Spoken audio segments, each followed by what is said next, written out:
Hello friends, welcome back to our channel Telugu ghost stories. ఇక్కడ ఒక పాపిష్టి ప్రేతాత్మ మీ ఆత్మను భయపెట్టడానికి ఎల్లప్పుడూ ప్రయత్నిస్తూనే ఉంటుంది. ఈరోజు మనం చూడబోయే కథ ఉదయ్ అనే ఒకతనిది. ఇప్పటి వరకు మీరు సబ్స్క్రైబ్ చేసుకోకపోతే దయచేసి సబ్స్క్రైబ్ చేసుకోండి. మీ విలువైన సబ్స్క్రిప్షన్ మన ఛానల్ గ్రోత్కి ఎంతగానో ఉపయోగపడుతుంది. ఇక స్టోరీలోకి వెళ్తే, ఉదయ్ ఒక ఇంజనీర్. తను పూజ అనే ఒక అమ్మాయిని ప్రాణం కన్నా ఎక్కువగా ప్రేమించి పెళ్లి చేసుకున్నాడు. ఇద్దరు ఉదయ్ వాళ్ళ పేరెంట్స్తో కలిసి హైదరాబాద్లో ఉంటున్నారు. ఉదయ్ జాబ్ చేస్తూ ఉంటే పూజ ఇంట్లో ఉండేది. ఇక వాళ్ళ లైఫ్ని ఎంజాయ్ చేస్తూ చాలా హ్యాపీగా ఉన్నారు. ఒకరోజు ఉదయ్ ఆఫీస్ నుంచి ఇంటికి వచ్చి పూజతో చెప్పాడు ఆఫీస్ పని మీద 20 days ట్రిప్కి వెళ్ళాలి అని. ఇక ఉదయ్ పూజ ఇద్దరు ఒకరిని విడిచి ఒకరు ఒక్కరోజు కూడా ఉండలేదు. దానితో పూజ, ఎలా ఉదయ్, నేను నిన్ను వదిలి అన్ని రోజులు ఎలా ఉండగలను? నన్ను కూడా తీసుకుపో నీతో అని అంటుంది.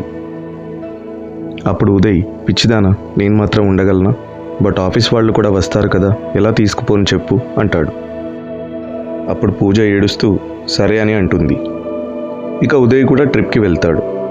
పూజ ఉదయ్నే గుర్తు చేసుకుంటూ తన కోసం వెయిట్ చేస్తుంది. ఒకరోజు పూజ తన ఫ్రెండ్తో మూవీకి వెళ్తుంది. అలా మూవీ అయిపోయాక డిన్నర్ చేసి ఇంటికి వచ్చేసరికి రాత్రి 1 అయింది. పడుకొని నెక్స్ట్ డే మార్నింగ్ లేచేసరికి పూజకి ఫుల్ ఫీవర్ వస్తుంది. అప్పుడు ఉదయ్ వాళ్ళ అమ్మ ఉదయ్కి కాల్ చేసి, పూజకి ఫీవర్ వచ్చిందిరా, హాస్పిటల్కి వెళ్తున్నాం, నువ్వెప్పుడు వస్తున్నావు అని అడుగుతుంది. ఒక 1 weekలో వస్తా అమ్మా, జాగ్రత్త అని అంటాడు. కానీ తన మనసంతా పూజపైనే ఉంటుంది. హాస్పిటల్కి వెళ్ళాక పూజకి అన్ని టెస్ట్ చేసి మెడిసిన్స్ ఇచ్చి పంపిస్తారు. కానీ తన హెల్త్ మాత్రం రోజు రోజుకి వీక్ అయిపోతుంది. ఇక ఉదయ్ కూడా ఆఫీస్ ట్రిప్ కంప్లీట్ చేసుకుని ఇంటికి వచ్చేస్తాడు. కానీ పూజని ఇలా వీక్గా చూసి చాలా బాధపడుతూ తన దగ్గరే ఉండి చూసుకోవాలని ఆఫీస్కి లీవ్ పెట్టి తనతోనే ఉంటాడు. ఒకరోజు పూజ ఒంటిపైన అన్ని గాయాలు కనిపిస్తాయి. తన హెయిర్ కూడా రాలిపోతుంది. ఒక్కతే పిచ్చిదానిలా తనలో తనే మాట్లాడుకుంటూ ఉంది. అది చూసి ఉదయ్ ఇంకా వాళ్ళ ఫ్యామిలీ భయపడి తనని హాస్పిటల్కి తీసుకుని వెళ్తారు. అక్కడ డాక్టర్స్ కూడా పూజను చూసి షాక్ అవుతారు. అసలు తనకి ఏ టెస్టులు చేసినా అన్నీ నార్మల్గానే ఉన్నాయి. ఇలా ఎందుకు అవుతుందో వాళ్ళకు కూడా అర్థం కాదు. దానితో ఉదయ్ తనని తీసుకొని ఇంటికి వచ్చేస్తాడు. అప్పుడు పూజ ఏడుస్తూ చెప్తుంది, ఉదయ్ ప్లీజ్ నాకు హెల్ప్ చెయ్యి, నాకేదో అవుతుంది, నాకు అర్థం కావట్లేదు, ఎవరో కత్తి తీసుకుని పొడుస్తున్నట్టు అనిపిస్తుంది, ఇంకా ఎవరో చెవిలో భయంకరంగా అరుస్తున్నారు అని చెప్తుంది. దానితో ఉదయ్కి ఏం చేయాలో అర్థం కాక ఏడుస్తూ కూర్చుంటాడు. తన ప్రాణం కన్నా ఎక్కువగా ప్రేమించిన అమ్మాయి అలా అయిపోవడంతో ఉదయ్ కూడా ఆల్మోస్ట్ పిచ్చోళ్లా తనలో తనే మాట్లాడుకుంటూ బాధపడుతూ ఉంటాడు. ఒకరోజు ఉదయ్ వాళ్ళ మామయ్య చెప్తాడు ఎవరినైనా మంత్రగాడిని పిలుద్దామని. అంటే ఉదయ్ ఒప్పుకోడు. రోజు రోజుకి పూజ పిచ్చిదానిలా మారిపోయి తన ఒంటి నిండా ఎవరో పొడిచినట్టు, గోర్లతో గీరినట్టు గాయాలు కనిపిస్తాయి. చివరికి ఒకరోజు రాత్రి పూజ చనిపోతుంది. దానితో ఉదయ్ ఏడుస్తూ పిచ్చివాళ్లా అరుస్తూ ఉంటాడు. అలా తనను చూసిన వాళ్ళందరూ చాలా బాధలో మునిగిపోతారు. ఎంత కంట్రోల్ చేసినా ఉదయ్ ఏడుపుని మాత్రం ఆపలేకపోతారు.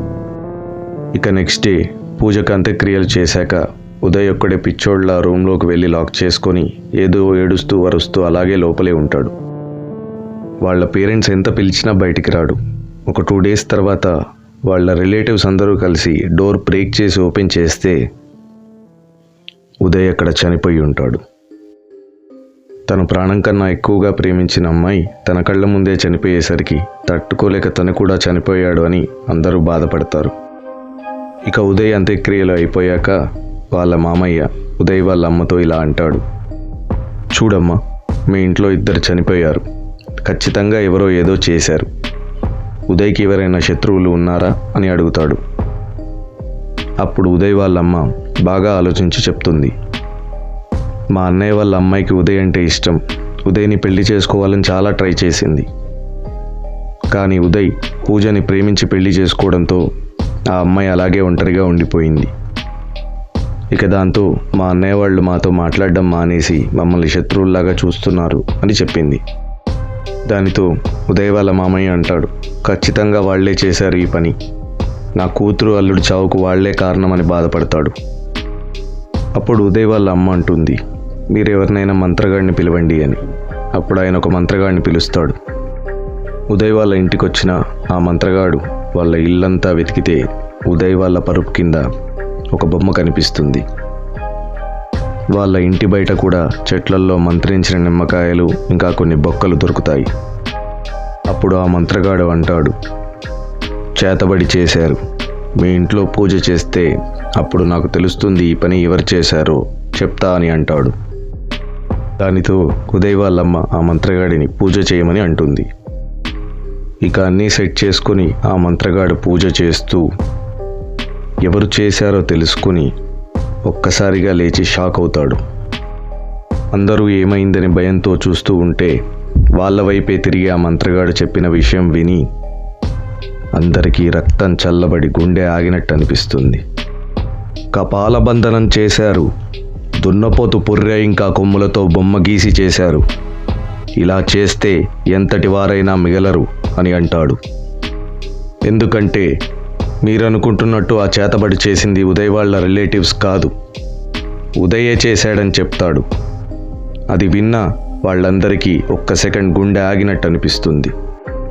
తన భార్య పూజ మీదున్న పిచ్చి ప్రేమతో జన్మ జన్మలకి పూజనే భార్యగా రావాలని, అలా జరగాలంటే వాళ్ళ ఆత్మలు ఏకమవ్వాలని, దానికోసం వాళ్ళ ఇద్దరి జాతకాలు కలిసే అమావాస్య రోజున తన భార్య, ఆ తర్వాత 2 రోజుల్లోపు తను చనిపోతే అప్పుడు వాళ్ళ ఆత్మలు ఏకమవుతాయని చాలా రీసెర్చ్ చేసి పిచ్చి పిచ్చి ఆలోచనలతో ఆఫీస్ ట్రిప్ అని చెప్పి అస్సాంలోని మయాంగ్ అనే ఊరికి వెళ్ళాడు. మయాంగ్ అనే ఊరు క్షుద్ర పూజలకి, అన్ని రకాల మంత్రశక్తులకి పుట్టినిల్లు. ఆ ఊరిలో అందరూ క్షుద్ర పూజలు చేస్తారు. ఈ విషయం తెలుసుకున్న ఉదయ్ అక్కడికి వెళ్ళి క్షుద్ర పూజలు నేర్చుకొని వాళ్ళ గురువుతో పూజకి చేతబడి ప్రారంభించి ఇంటికి వస్తాడు.